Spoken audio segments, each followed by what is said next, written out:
Welcome back to Americana Outdoors. Now, we'd like to take a moment and recognize our friends at the National Shooting Sports Foundation, who are celebrating their 50th anniversary of their mission to promote, protect, and preserve our shooting sports heritage. Let's take a look at the early years of this great organization. The years after the Second World War were good years for the hunting and shooting sports industry. A growing middle class with vacation time and a car in every driveway dramatically increased the pool of Americans who could now enjoy time afield. And wildlife management programs had helped rebuild the populations of many popular game species, enabling sportsmen from coast to coast to enjoy quality hunting experiences. Economic growth in the post-war years, however, also accelerated trends that created new challenges for our industry. As America's cities grew, new attitudes began to have an impact on many long-standing American traditions. The anti-hunting movement, for example, gained momentum in the mid-50s based on a new thesis of animal rights.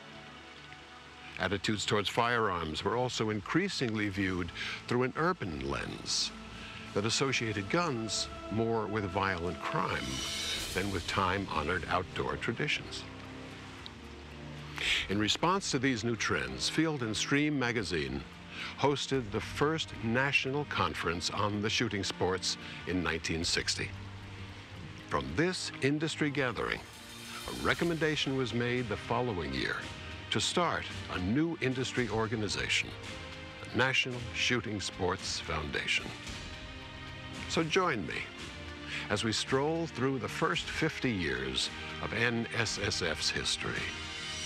It's a story of the challenges our industry has faced and the achievements our industry association has made over the past half-century.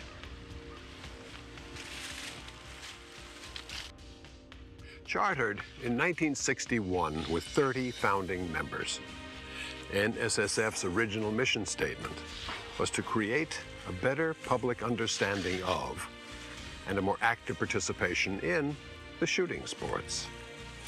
NSSF moved quickly to tell the story of the hunter's role in conservation and bring out the facts about the safe and responsible use of firearms in print, radio, and television.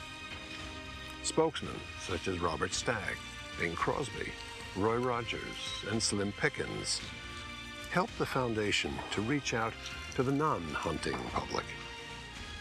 Safety was always a key message, and NSSF led the effort to promote the use of hunter orange clothing and strengthen hunter education requirements. The foundation achieved prominence on the national scene in 1972 with the promotion of National Hunting and Fishing Day. President Nixon signed the first presidential proclamation of NHF Day, and throughout the country, over 3,000 open house events were staged by clubs and sportsmen's organizations. With the mission to promote, protect, and preserve hunting and the shooting sports, NSSF continues to build on efforts to encourage new participation, to promote a better understanding of the safe and responsible use of firearms, and actively support industry initiatives on the legislative and regulatory front. 50 years ago, our industry created the NSSF to help ensure that our sporting traditions would continue to flourish in a changing America.